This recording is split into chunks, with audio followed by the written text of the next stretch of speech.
دنگ گله و چکن گران جبا غوزته لهزن به پشگیری امریکا بهوینه کو اف شوا داوی به جه خلافت دولت اسلامی. قامت قوات سوریه دموکراتی ام چاوره دیکن کو لدمکا کورتیا بیت ده کردارین لشکری بین پیکینان و سپاس بو گواشا زیده بسر تیروریستین داعشه.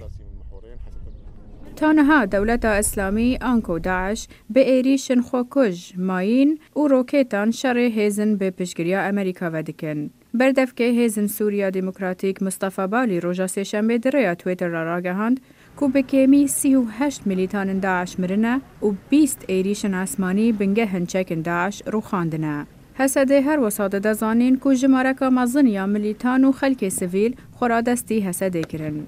دی ویدیو اکاج آلی داعش و هاد بلاف کرن دیار دکه که ملیتانه که بناو ابو عبدالعظیم جیانا لباغوز پیش بینران دکه و جه پیشگرن خوراد بیجه هیویا خواج دست ندن. قدر ان شاء الله نكون وأنا هي خدي صبحي أمل بحشتنا وأودت آجر جهنم دا بشوطن.